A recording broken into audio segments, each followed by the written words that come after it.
Welcome to our LB's The Lover of Books author chat. If this is your first time here, live or watching a recording, hello, thanks for joining.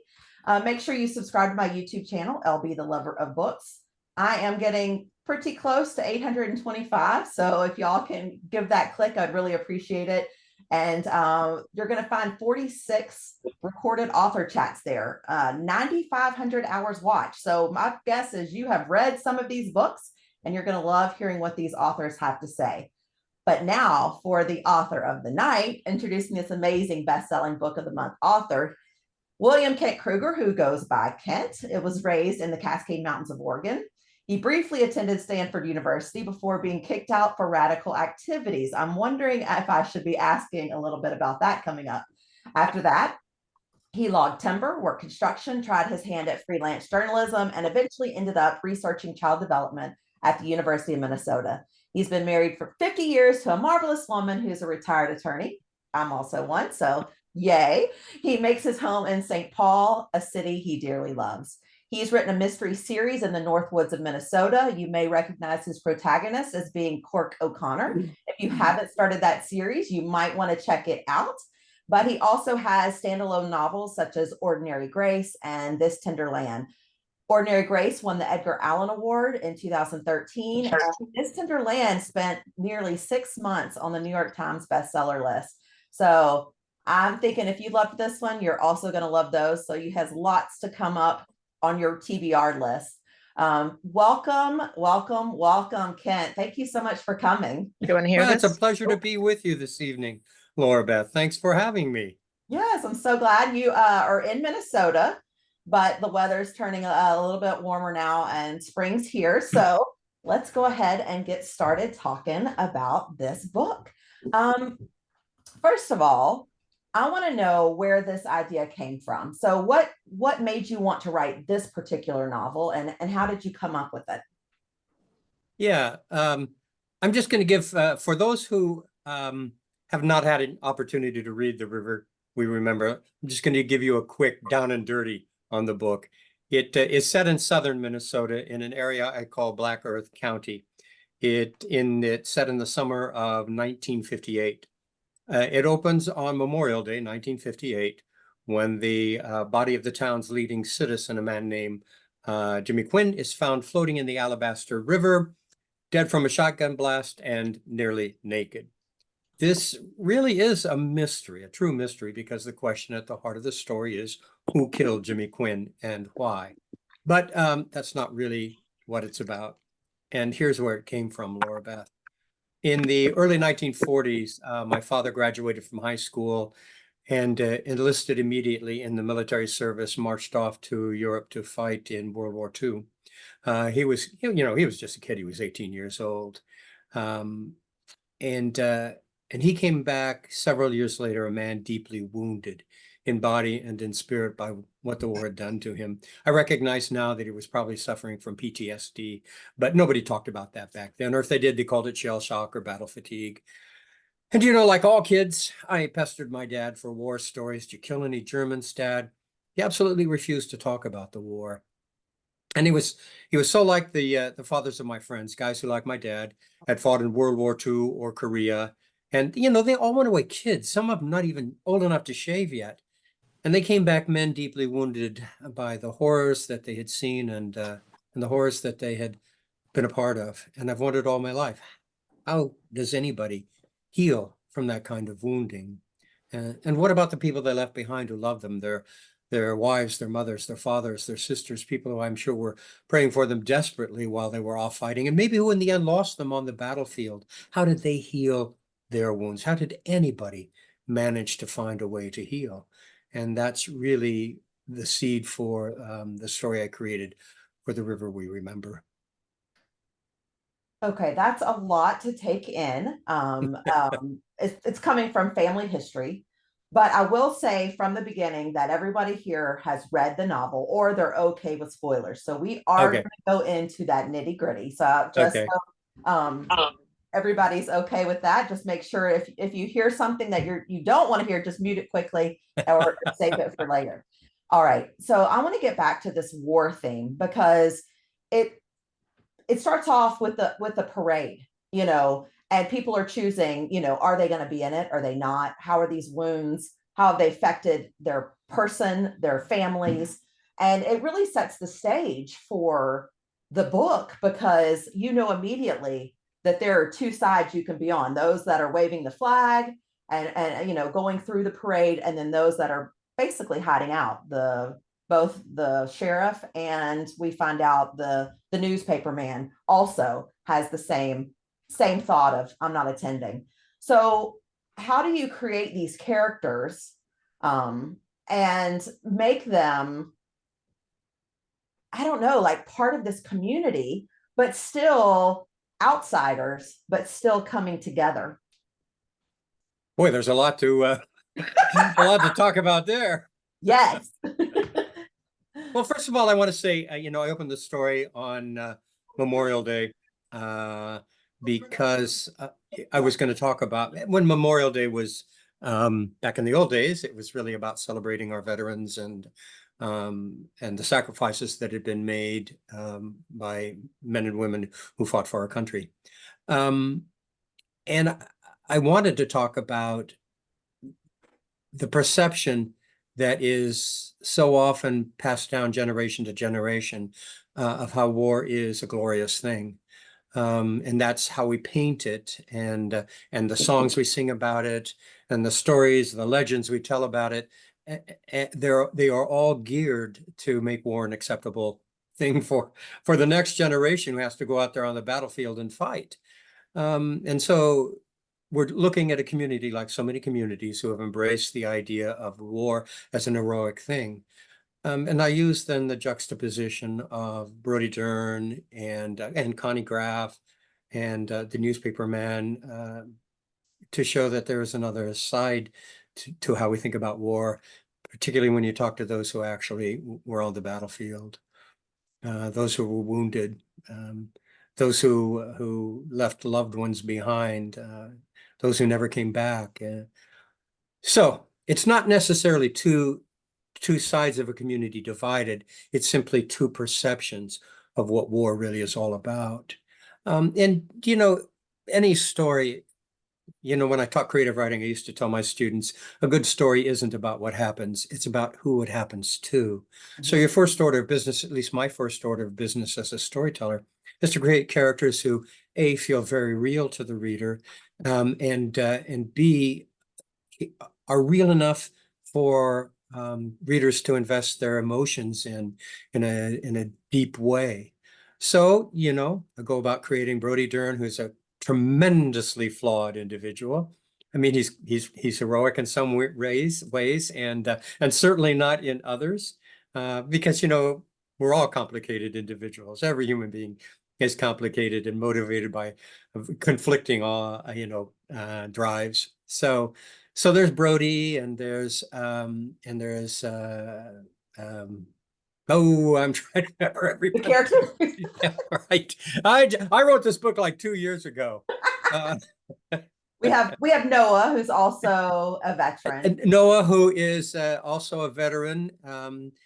And Noah for me represents two things. He represents that stoic warrior who survived because he fought in the service a lot longer than Brody Dern did. But he is also a man who comes home, quote unquote home, and he is faced with the prejudices that were there when he left, and the fact that he is a war hero makes no difference. And then you have a character like Creasy, who also goes off to war. His mom says he's my favorite.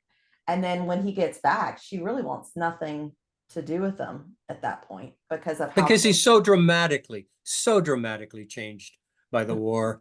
I mean, he didn't grow up under the best of circumstances. No, I mean, he didn't have the most supportive family life. Ideal town. And maybe that is part of the reason that when he comes back from the war, he is so greatly wounded, an absolutely changed individual, a very unlikable individual, even by those who were his family, his mother.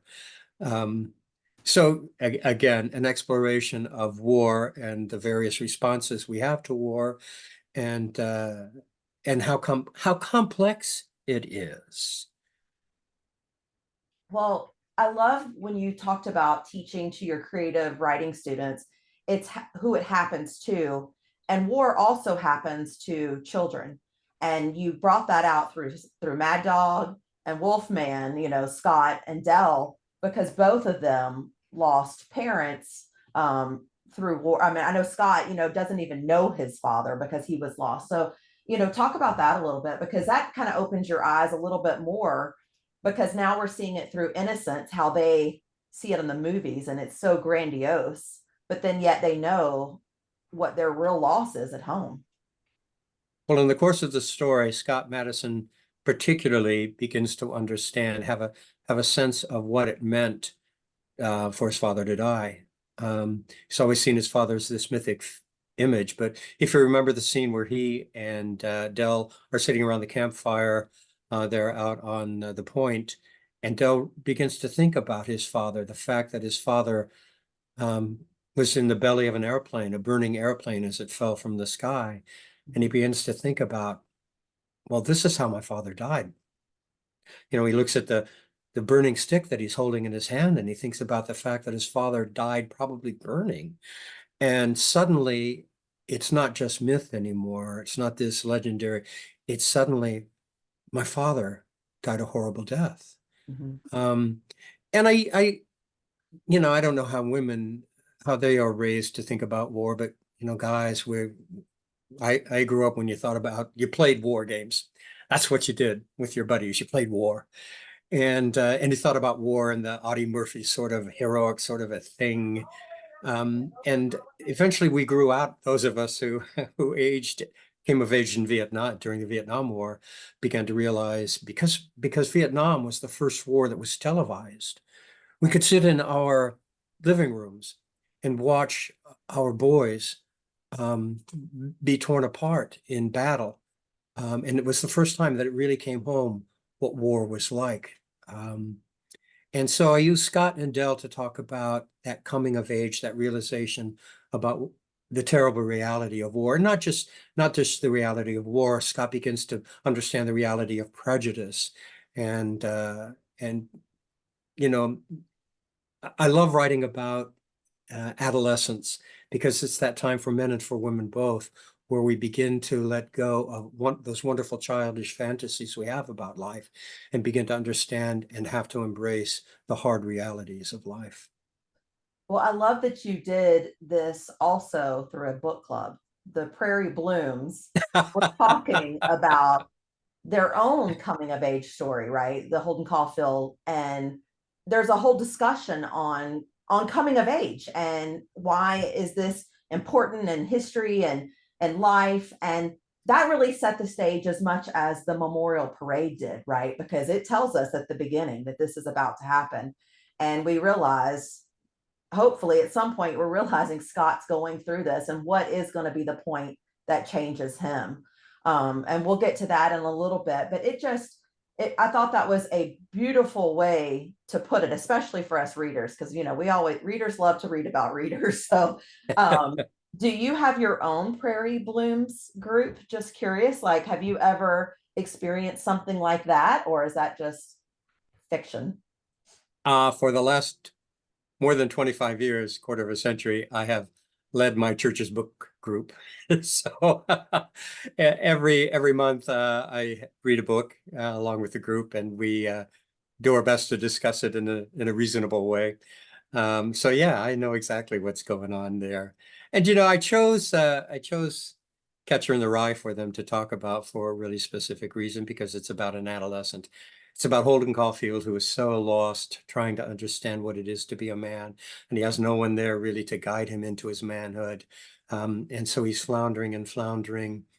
And I love that image that J.D. Salinger gives us of Holden imagining himself to be at the edge of a cliff with a rye field spread in front of him where children are playing, and he imagines that his job is to keep the children from falling over the edge of the cliff. And I've always compared that to I think how protagonists in our mysteries operate. They tend to be outsiders, people who don't necessarily fit in the way the rest of us do, and yet they see themselves as these protectors, these people who stand at the edge to prevent the innocent from going over the side. So I kind of used it. If you've read the novel, I used it as a motif throughout the whole story. And Brody really does identify with them. I mean, he even says at times how he feels that same pull. Obviously, he doesn't approve necessarily of everything about Colden, but it was a great tie-in. Who would you say is the narrator? Like, describe the choices that you made to make who the narrator is in this book. Because, and here's where I'm going with it, is it almost read like in the Stand By Me movie. You know how Richard Dreyfuss is there and he's writing this novel and we're getting the story as it comes. It almost has that feel because you're saying in those days, Jules' population hovered around 4,000. So it's almost like you're telling us, we know we're going back in time. You're telling us, oh, there's no Miranda rights. So give us that perspective because I think that was an important part of how you told the story. Well, let me talk a little bit about the journey and the writing of this novel. This manuscript was originally due to my publisher more than 7 years ago. And I wrote it and didn't like it at all. And I refused to give it to my publisher, as a matter of fact, because it wasn't the story I'd imagined it would be. 7 years ago, I had no idea how to make it that story, and my heart was no longer in it. But during the pandemic, when I ran out of other ideas, I pulled that failed manuscript off the shelf and began to take a look at it again. And this is what I realized 7 years ago. Yeah, I don't know how other storytellers operate, but for me, in order to do justice to a story, I have to hear the voice of that story speaking to me. And 7 years ago, I didn't hear that voice, but I had a contractual obligation to meet. So I went ahead and wrote the manuscript and botched it. I thought beyond repair. This time when I took a look at what I had written, I heard the authentic voice of the story speak to me. And, Laura Beth, I don't know what happened over all of those years, whether the story just needed more time to gestate or I simply needed to become smarter as a storyteller. I don't know. But I heard the authentic voice of the story speaking to me this time, and I know I could write it. When I tried the story the first time around, I had a specific narrator, someone who played a part in the story. It was a first-person narrative, and it simply didn't work.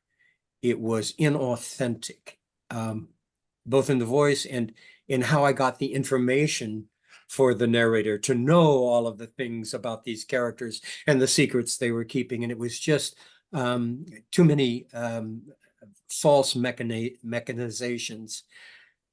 I made a decision when I went back at this time and kind of heard the voice of the story.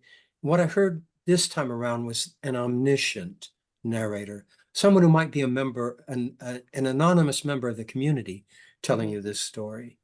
And it just worked out so much better.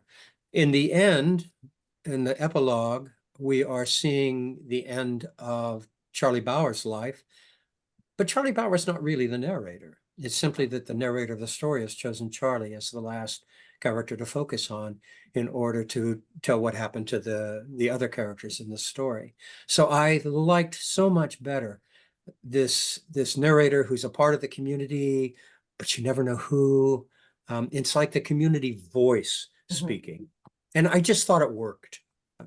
I loved it. I loved that you didn't have to force anything to tell us those clues and I think that that's what's important is it in a small town, it could have been anybody, right? It Yeah. could have been your next door neighbor. It could have been the cashier at the grocery store. Could have been at the funeral parlor. So I thought that was a great choice. And I loved that sort of omniscient storytelling, especially for this novel. So good job. Laura Beth, you say all the right things. Well, I don't know if my husband would agree with that, but I'm going to take it because it's my birthday week. Oh, happy birthday. Oh, thank you. So I will also say that you're not the only author that I've spoken to that has shelved a topic and come back to it. Danny Shapiro for her Signal Fires book. It just sometimes I think it's just not the right time. Like you have to, it's almost like us readers too. Not every book is going to hit you at the right time. And sometimes we shelve it and come back, and then it's the best book, you know. So I'm glad that you picked it back up because I so enjoyed this book. All right, let's get on to another character, because Angie is also very near and dear to my heart. She's from my neck of the woods. I'm from Yeah. Southeast Texas and went to university at Rice in Houston, so I'm very familiar. And the quote, "Bayou in my blood and gator in my gait," I think I may have to put that on my tombstone because I loved it. But tell us why Angie was an important character to throw, because she's really an outsider, but she's not, but she's been so accepted and so taken in by this community. Yeah, I wish I could tell you where Angie came from. You know, sometimes when you write a story, these characters just drop into your lap, and you have no idea, you know, the seed for them. Did they come out of your brain? Did somehow you tap some universal source, whatever. But from the get-go, I loved Angie Madison, and I loved how her backstory came to me. I have no idea why she has gator in a gate and bayou in her blood. It was just as I began to think about the story for this woman, it was just part of her story. Um, and I think what she does is she provides the counterpoint to Brody. Both of them have such dark secrets that if they come to light in a small town like Jewel, will just ruin their lives. And yet, you know, despite these dark secrets that they hold, they're good people, you know? They do good things. They have a good moral compass. And also then the counterpoint of Brody and Angie provides this lovely moment when, I mean, they've been apart and there's been slowly dancing toward one another. Can they connect? And finally, it's that sharing of the dark secret, the opening of their heart to someone else that that just seals so beautifully, I think, that relationship. And and she also provides sort of the good-hearted grounding. You know, she's not the good-hearted prostitute, you know, which is such a trope. That's not Angie Madison at all, but that's her background. Her background is as a prostitute. And yet here in Jewel, she is the one people come to when they need, you know, that warm, well-lighted place to find comfort. And I just love that about her. Yeah, I mean, she really is a beacon of light. And she, you said she's a great compliment to Brody, but she was also a great compliment to Felix, and which a character I totally loved. Yeah. You know, that downtrodden, you know, but she provides that positive outlook of, you know, tomorrow's another day, and I'm so grateful for what I have. And it really, when the book was getting dark, Angie always provided that light when you needed it to come through. My dog may join our call in a minute. So. But I did appreciate her, and you know, she also lost someone in the war. I mean, so it's like the war really affects almost every single person, you know, in this book, and I think that kept running through.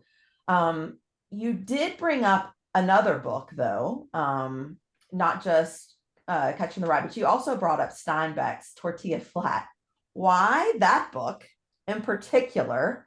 Do you pick books and songs when you put these in? Are these things that you love, or what's your reasoning behind these little Easter eggs in here? Well, Steinbeck's book, it had to be a book that was sort of pre-big John Steinbeck, Right. pre-Grapes of Wrath. And Tortilla Flats was the first book that really began to have him have a name.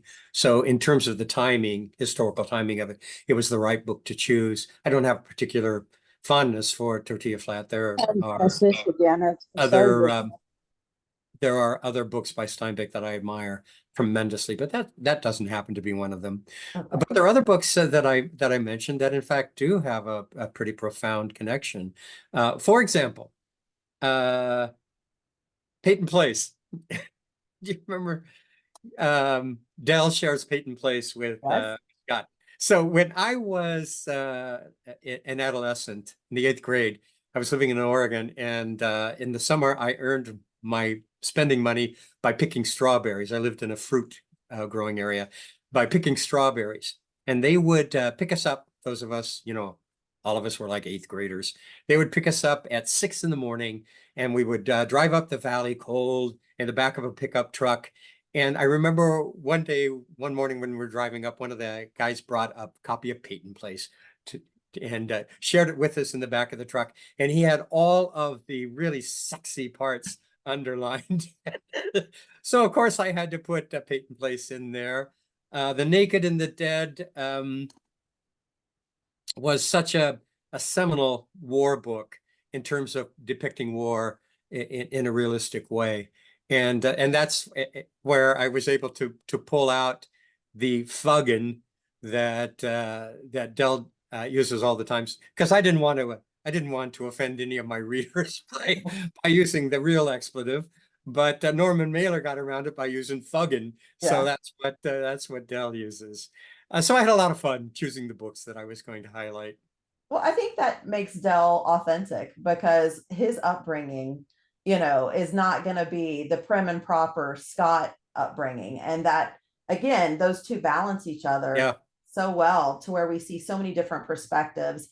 Well, they're both outsiders in their own way. Yes. Scott really doesn't fit in with the other boys because of the hole in his heart, and Dell is an outsider come in. And although they are very different in many ways, they're drawn together by the isolation that both of them feel and understand, and also by the history of their hero fathers. Were you a Boy Scout like Scott? I was a Boy Scout. Okay, I figured. If you were to look at my other It felt so real. Like I Yeah, thought Laura we've Beth, if done you this were to look at before. my other novels, Ordinary Grace and This Tender Land, my other standalones, and I even do it in the Cork O'Connor novels. The characters are all Boy Scouts because I was a Boy Scout, and I know the scouting program is under a lot of scrutiny these days, and probably rightfully so. But I had nothing but wonderful memories and experiences when I was a Boy Scout. So you borrow from your own life and you put it right there in your fiction. Exactly. Another thing you borrow from, and I think as a character in of itself, is nature. Like I really feel like the location becomes as important as the rest of them. When you say things, I think it was Noah and his wife were standing there and they could just see this storm coming in. They're just watching it. And it's so foreshadowing because that storm's coming and it's that nature is about to just take over, right with symbolically through a lot of things. Why is that important for you? And do you see your setting as a character? Oh, absolutely. I write profoundly out of a sense of place. Again, going back to when I taught creative writing, I always taught setting, sense of place before I taught basically anything else, because so much in the story comes out of place, character comes out of place, motivation comes out of place, atmosphere comes out of place. So I think it's important that you ground your reader profoundly again in that sense of place so that they feel grounded. They know the place that they are. And then when the characters are doing whatever they do in that place, it's much easier for a reader to visualize that action. So yeah. And here's the other thing. I'm not native to Minnesota. I didn't move here until I was about 30 years old. So my wife could go to the U of M law school. And I was a gypsy kid before that. I lived all over the place. But the moment my wife and I set foot in Minnesota, man, I knew I'd found home. I fell in love with this place. So if you were to read the whole body of my Cork O'Connor series, all wonderful 19 novels, New York Times bestsellers, um, as well as my standalones, you would see that essentially I write every novel as a Valentine to this adopted home of mine. I love depicting Minnesota as I see it through my heart. Well, I can say Lisa said those of us from Minnesota love it. And that's the true compliment when you're getting the natives, the people that live, your next door neighbors, your church members, when they say this is authentic. And I've visited Minnesota, but I've never lived there. But it has such a sense of place, like you say, and such a theme of home of these people, both Noah wanting to come back to the land where his father, farmed, and even Charlie wanting to, as much as she did in her life, wanting to come back and have that home there. I did love that JP ended up with that property, even though he doesn't know it. Do you think that just let's just go in the future? It didn't really come into this for the epilogue. Do you think that comes out at some point? Like, do you ever imagine like your novel continuing? You know, I And write my and he figures epilogues. no, like in your head, do you like are okay, let's start from the beginning. Are you gonna write Okay. a follow-up to this book or it's a standalone, right? All of my standalones, when I have finished with the epilogue of each of them, is complete. I Okay. will never come back. At least my thought is I will never come back and revisit these characters. I will never pick them up later on in their lives because I have already offered the reader what I imagine the rest of their lives in a nutshell to be. Okay. So that was my question is in your mind, do you ever take it beyond? Not that it's gonna ever be on the page, but do you picture JP later? Like, do these characters stay with you? Or are you kind of done and now you've moved on? Yeah, we only hear a reference in the epilogue to JP and the fact that he farms the Bluestone land now. Right. And that was plenty for me. We know that JP turns into a good man. Oh, I definitely think he will. It's just there was such a conversation, especially with the book, of people trying to hide being Native American, being Dakota, being Sioux, and he doesn't even know that that's his heritage. Yeah. So in my mind, I'm thinking, ooh, that's such an important topic, and I'm thinking, oh, I hope he finds out at some point that he did come from such a good man. Um, but Well, you know, what that tells me, Laura Beth, is that I did my job well because you so believe these characters and you wanted to know what happens in the rest in a more significant way, what happens in the rest of their lives. exactly, I mean, I love it when I keep thinking about these characters. I think it's fantastic. All right. You also mentioned that Noah's father told him to pay attention to everything. Is that sort of what you do as a writer? Is that how you take on, you pay attention to everything, Minnesotan, and just like how do you do this? Pay attention to everything. I don't think anybody has a brain big enough to, sort of hold on to everything that we're exposed to. But I do think this about those of us who are storytellers. I think storytellers, for whatever reason, have the ability to absorb a great deal more, particularly a great deal about their surroundings. And then when it comes to creating and people, and when it comes to creating the story, it's back there somewhere. And we have the ability to access it when we need to create a place or to create a character that is real because we've soaked that up like a sponge. And something, I don't think it's a conscious thing that storytellers do. I think it's just this ability that we have that the really good storytellers have. And I'm not saying I'm a really good storyteller, I'll but I'm say it. not bad. I can say it though. I think you're a really great storyteller.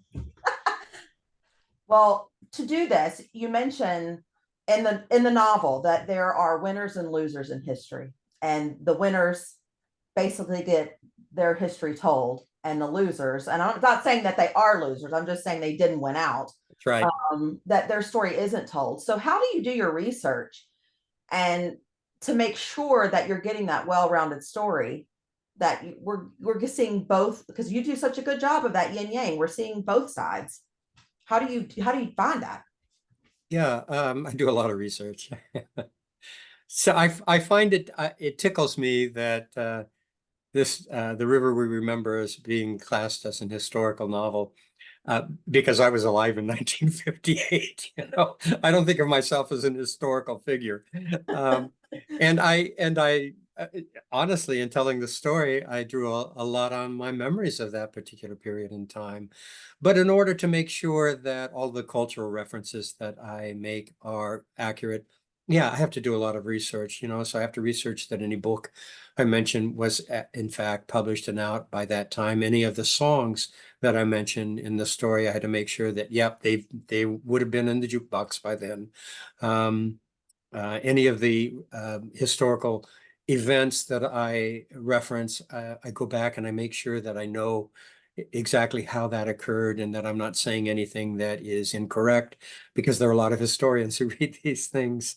So yeah, I spent a lot of time making sure that the underpinnings, the factual underpinnings of the story are correct. The pitfall, and you'll hear this from any writer who creates historical fiction, is that if you're not careful, you can get mired in all this wonderful historical stuff because our history is so rich. Mhm. But you can't put everything in a book. Right. Well, I do love that you went into the deep, dark land, the Black Earth County. Like I feel like it felt like we were digging into that earth. And I loved that you constantly said Black Earth County because it really kept me grounded and that what this story was about. And it just had such a tie. Your story had such a tie to the land. And it's just so beautiful. I also wanted to talk a little bit about grief because we talked about the war, but it's not just war. I mean, there's lots of things going on. And I loved when you said when grief arrives unannounced, how much that can affect its characters. You want to talk a little bit about that and how you use not just grief, but human emotion in general to keep that story and these characters so, I don't know, like so alive to all of us. So I began with an idea. I was going to talk about wounding, the woundings from war, those who fought in the war or wars, and those who were left behind and were wounded in their own ways. And then I began to think a little more broadly about all of the ways that life wounds us. We are wounded by prejudice, as Noah Bluestone and Kyoko experience. We're wounded by abuse, sexual and emotional, as the Quinn family experiences. We're wounded when we desperately want someone to love us and that love is denied us, as Charlie Bauer experiences. And so I wanted to talk about the wounding, and they're all in a way the loss of something that either we had or we wish we had. And that's such a human thing. Everybody can relate to that. So the question is, again, it comes back to creating characters whose loss, whose grief, whose wounding feels real to the reader, and and not being overshadowed by the grief or the loss, but coming to understand, as we all do, or many of us do, that life goes on, and we have to find a way to heal and to continue. And so essentially at the end of the story, the question for me was, how do we heal? How do we heal? And I hope for astute readers, I answered the question. You definitely did. And you brought up my favorite character. I really did love Charlie. And it's almost sometimes she's almost too good to be true. Mhm. Do you know a Charlie? Is she based off someone that you've admired, or is this just one of those that dropped into your lap? Oh, she was such a blessing. Um, I have to say, I think she's probably my favorite character in the story as well, because she is so herself. Mhm. She doesn't care what people think. She behaves the way she wants to behave. She protects the people that she believes are worth protecting, come hell or high water. And so probably in a way she is a little too good to be true. Probably in the same way that Atticus Finch Right. is too good to be true. But we need these people in our stories. We need these people to kind of stand up there and show us the way. And Charlie is very often up there doing that. God, I love that. I loved writing Charlie. I Oh, had no idea. I have no idea where she came from, but well, I loved her. she goes out into that field, hope, thinking Yeah, lightning, but she really is a lightning rod herself. I mean, yeah. for change and all the things that she's done, she talks about the courage of common people and facing great adversity. I almost want a novella for her and what she did prior to this because we just get these little bits. But so if you ever need to pick it back up, please give us a little bit of Charlie. I feel like it's almost a little bit of a time to kill as well in there. Okay. Those she Laura reminded me, Beth, if I decided to revisit Charlie, I'll let you know. woohoo! going to do with these pictures, Laura Beth? Okay, so I'm going to ask all these people to put it on their social media, share it with families and friends, and say this book is worth talking about. This book is worth talking about, and having those conversations. I know Nikki in the chat said, she got sent down the rabbit hole of the Dakota War Massacre of 1862. Thank you for taking care to remind us that while your characters are fictitious, the inspiration for them are not. And so I just think it's a great way to do it. I do have some rapid fire questions. I'm going to get to readers' questions as well. So be thinking of what you want to ask. But I'll always do this. So get ready, Kent. Are you ready? All right. Fresh off your brain. Butterfly or moth? Butterfly. Cardinal or mockingbird? Cardinal. Lake or river? River. Oregon or Minnesota? Minnesota. Series or standalone? Standalone. Paper or hardback? Hardback. Because it's more expensive and I get more money from it. That's right. I think they look great on the shelf too. All right. Your favorite season? Fall. Do you like to fish? And if so, your favorite fish to catch? I don't fish. Okay. Here's an interesting question. Have you planned your own funeral service? This happened in the book. I have not. Okay. Do you keep a diary? I'm going to live forever, Laura Beth. I hope so. Come back again. Do you keep a diary? I do not. All right. And last question. What's your favorite indie bookstore in Minnesota?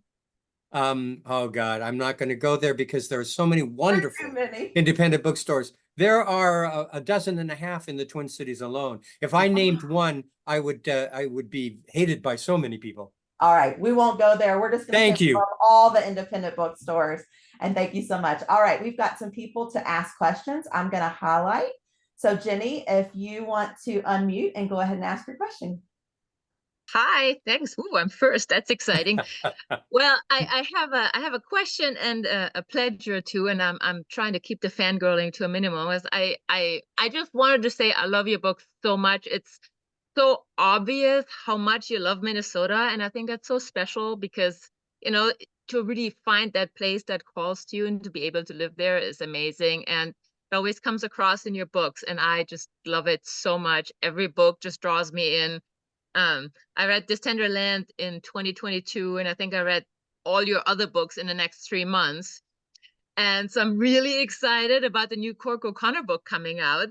And so I need to know what's next. Is there another book? Is there hope? Is there hope for the fangirls? And now also here's my pledge or two.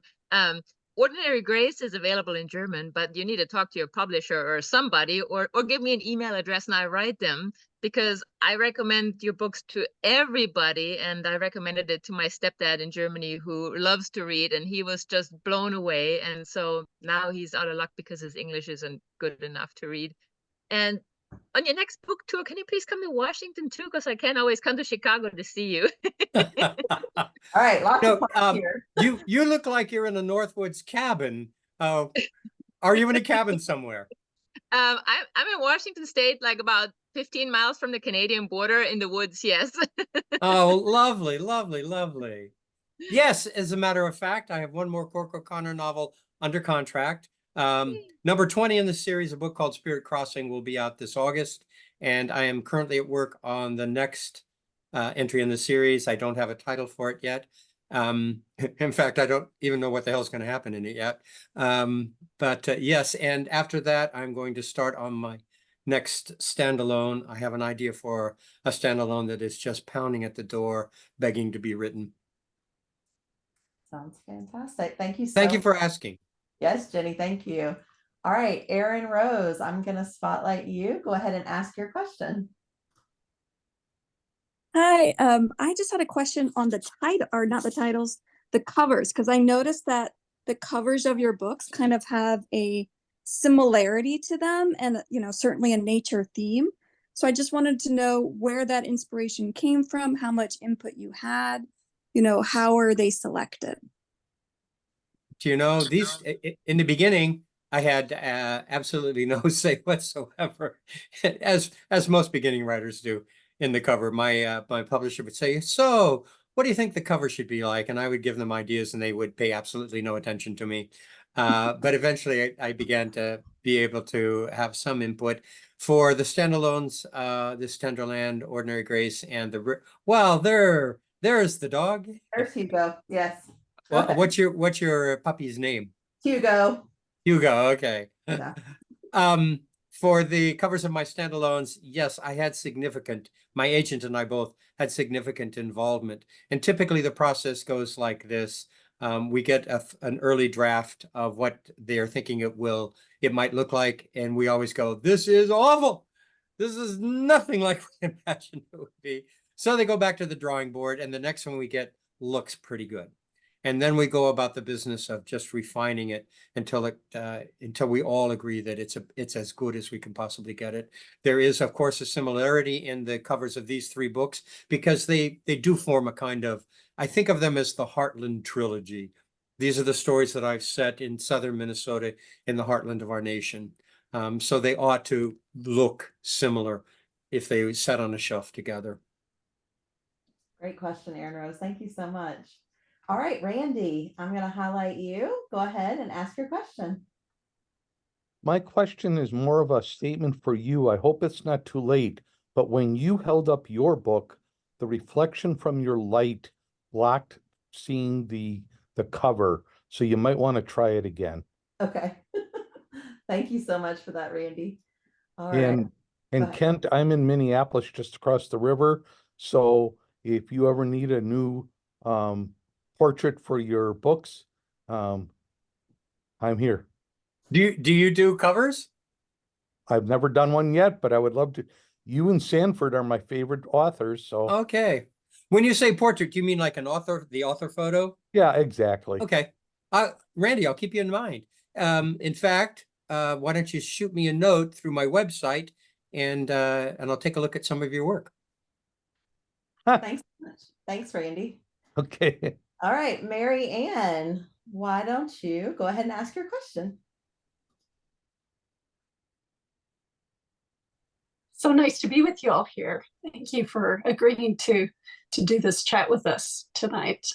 My question is more related to the title and what the river represents throughout the novel. If you could just speak to that some, I'd love to hear your thoughts. Thank you.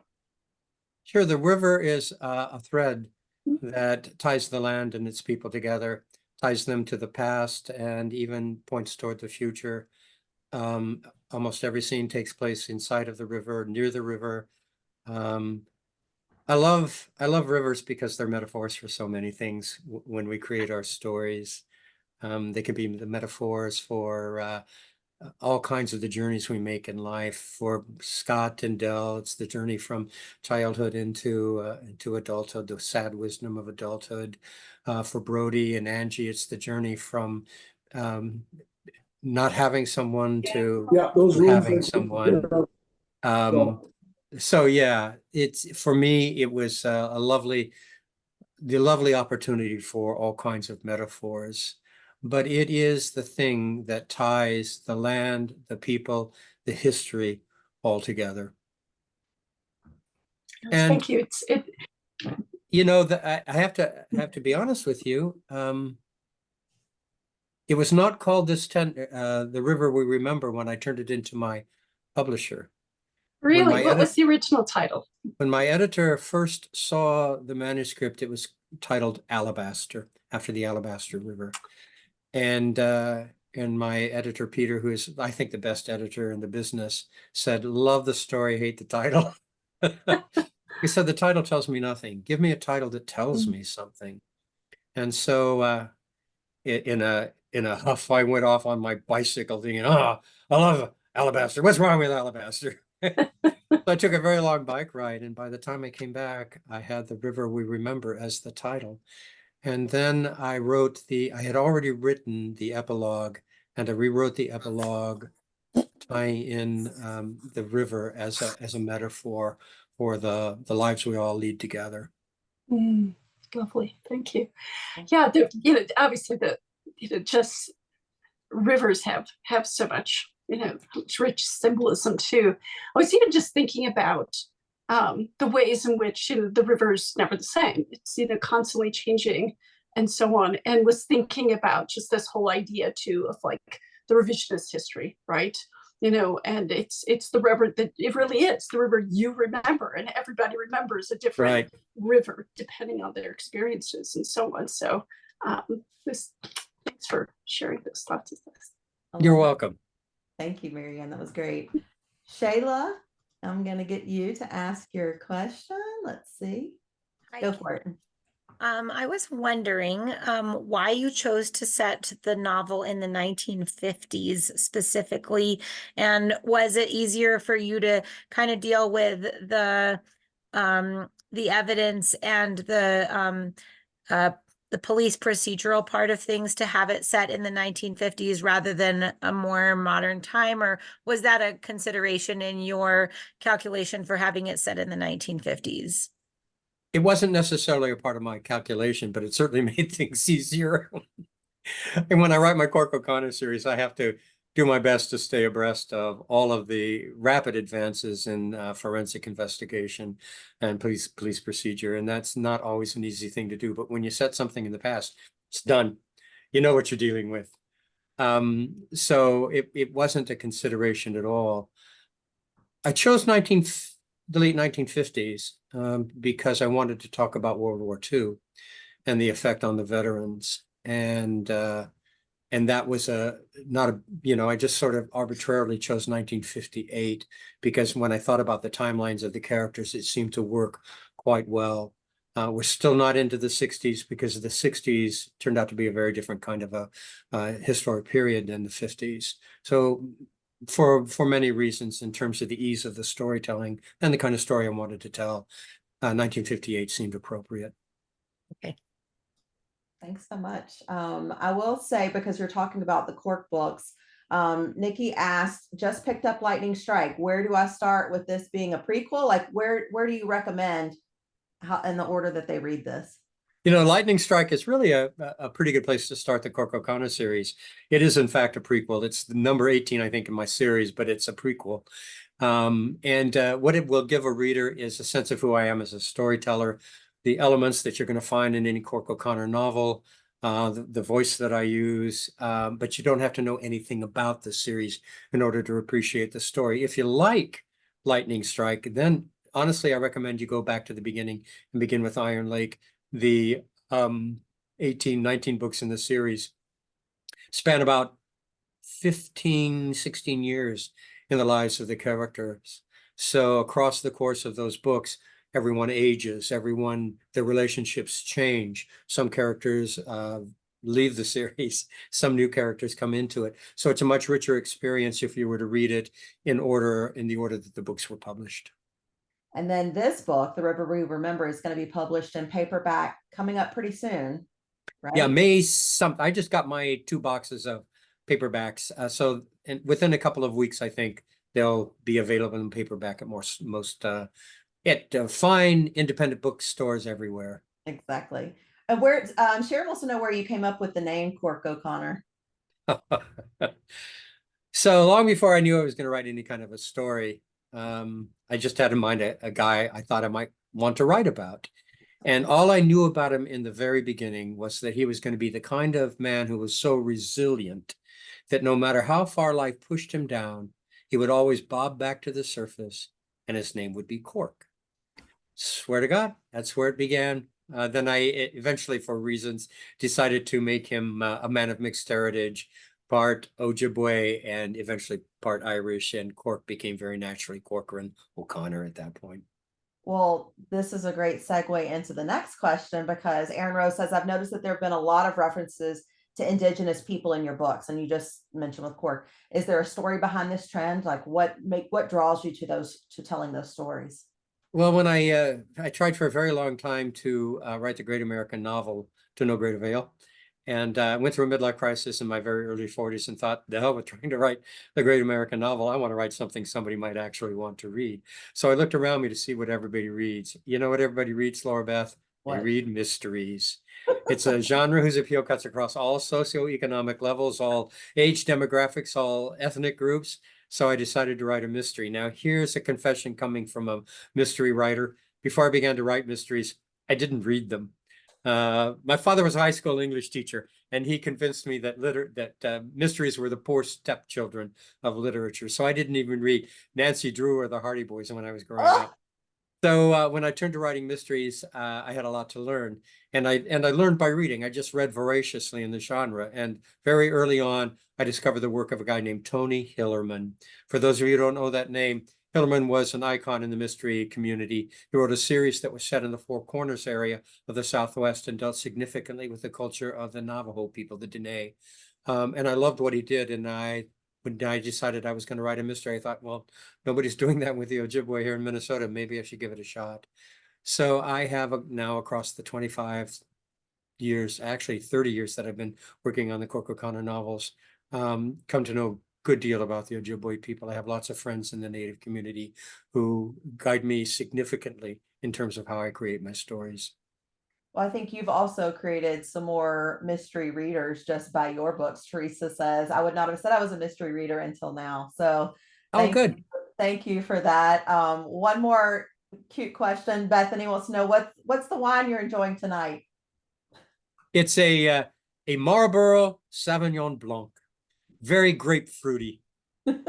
Well, thank you so much for being here. Just so y'all know, we have author chats coming up in 1 week. We're gonna on next Monday, May 13th, we're gonna be chatting with Laurie Frankel for her novel Family, where we will discover what makes a family isn't blood and it isn't love.